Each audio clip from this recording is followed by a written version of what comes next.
I carefully scraped off the birth date on the check and changed it to my own. Then I pasted on my name, took out a model airplane I'd soaked in water beforehand, peeled off the airline logo, and stuck it on the check.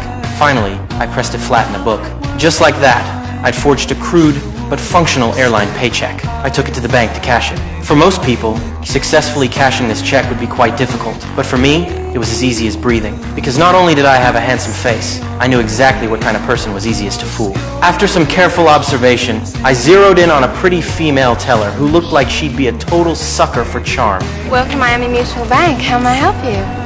My name is Frank Taylor. I'm a co-pilot for Pan Am. I'd like to cash this check here, and then I'd like to take you out for a steak dinner. Just like that, I successfully cashed the check. After that first success, there was no stopping me. I started buying model planes in bulk, mass-producing fake checks, then heading to the airport to cash them. I specifically targeted attractive rookie employees. Before long, I'd infiltrated the bank's inner circle and learned from these women that banks had machines to verify check authenticity. So I bid on and won a decommissioned verification machine at a high price, brought it home, and studied it carefully. Then I created fake checks that even the machine couldn't detect. Posing as a pilot, I started flying for free and illegally cashing checks all across the country. As the amounts grew larger, the FBI finally caught wind of what I was doing. Agent Carl tracked me down to my hotel using the address on a fake check. He burst into the room with his gun drawn. Seeing the tools of my trade on the table, Carl knew he had me this time. Just then, the sound of a toilet flushing came from the bathroom. I calmly walked out, not the least bit rattled. I smoothly pretended to be with the intelligence agency, claiming I was also after this same criminal. Relax! You're late, all right? My name's Alan, Barry Allen, United States Secret Service. Your boy just tried to jump out the window. My partner has him in custody. I don't know what you're talking about. Carl didn't buy it at first, but seeing how composed I was and watching me hand over my entire wallet for inspection, he started to have doubts. Just as Carl was about to open the wallet, I stopped him and pulled him over to look out the window. Look out the window. My partner's walking into the car as we speak. Look. Old guy almost pissed in his pants when I came through the door. He jumped right through the window onto the hood of my car. Hey, Murph. Yeah, call the LAPD again. I don't want people walking through my crime scene. I didn't expect the Secret Service on this. Don't worry about it. Well, what's your name? Henry. Carl Henry. Just like that, Carl believed me. To demonstrate my professionalism, I turned the tables and asked to see Carl's credentials. He handed them over. Well, tough luck, Carl. 5 minutes earlier, you would have landed yourself a pretty good collar. It's all right. While talking, I gathered up the printer and checks and asked Carl to watch the scene for me. Then I just walked out of the room. I didn't even take my wallet. At this point, Carl thought to himself that after all this time chasing me, he'd finally caught this master con man. He finally relaxed, sat down on the bed, and even started laughing. But as he laughed, he felt something wasn't quite right. So he opened the wallet to check. What he saw left him stunned. Inside were nothing but ads for various products, salads, desserts, and the like.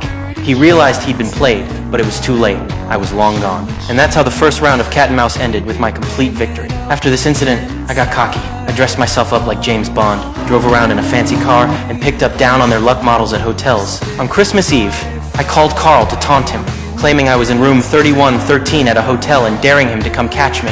Carl had been fooled once already, so naturally he didn't believe me, but he seemed to see right through my psychology. You didn't call just to apologize, did you? What do you mean? You have no one else to call. Carl had hit a nerve. Because after I'd gotten money, I'd gone back home once. I thought my parents' divorce was just about money. Because after I'd gotten back together, wanting to return to that perfect life and find the warmth of home again. But reality had changed beyond recognition. Mom had remarried, and Dad had become someone barred from spending due to unpaid debts. In the end, I discovered that money still couldn't solve my problems. Christmas, which should have been a family reunion, I had to spend alone. Combined with Carl's taunts, I stormed out in anger. And the room number happened to be 3113. Obviously, I'd calculated that the agent wouldn't come. On Carl's end, he started investigating the name Barry Allen, and after much searching learned it was the Flash's name. Carl suddenly realized that the con artist he was chasing was likely just a kid who loved comic books. Following this lead, he investigated all the runaway teenagers in New York and eventually narrowed it down to me. But Carl never could have imagined that this genius scammer was only 17 years old. The agent told my mother I was suspected of forging checks. My protective mother immediately decided to pay back all the money for me, but she underestimated my capabilities. Just tell me how much yours and I'll pay you back. So far, it's about $1.3 million. I I realized my whereabouts had likely been exposed. So by forging a Harvard degree, I successfully landed a job as an attending physician and hooked up with a nurse.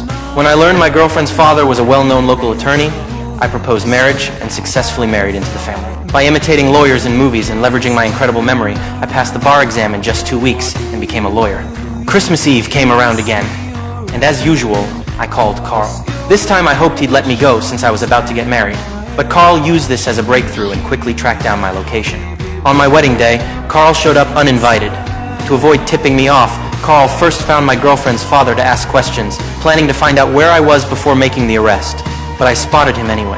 I quickly pulled my girlfriend into a room and frantically, incoherently told her everything. As I talked, I pulled out a suitcase full of money. And before my girlfriend could even figure out what was going on, I pulled out another suitcase. I knew I couldn't take my girlfriend with me and didn't have time to explain, so I grabbed the money and left alone through the window. But before leaving, I made plans with my girlfriend to meet at the airport in 2 days and run away together. Soon, 2 days had passed. I arrived at the airport. After some time, my girlfriend showed up as promised. But just as I was about to go meet her, I noticed she seemed nervous, and strangers were approaching her. What was going on? Had my girlfriend sold me out? I quickly got back in my car and started carefully observing my surroundings. Sure enough, I spotted numerous disguised police officers. If I showed my face, I'd be arrested. Leaving seemed impossible. Impossible for others, maybe, but not for me. Once again posing as a pilot, I went to an all-girls school and said I was recruiting 8 flight attendants for the company. In that era, being a flight attendant was just as coveted as being a pilot.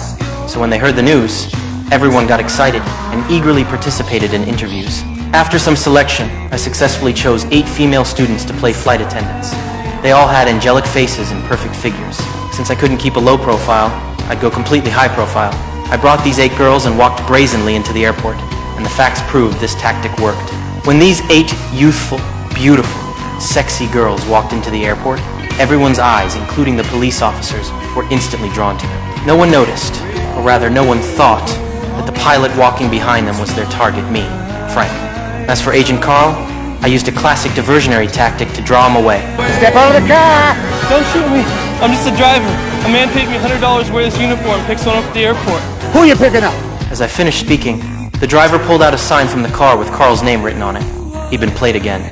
And by that time, I'd already successfully boarded the plane and taken off.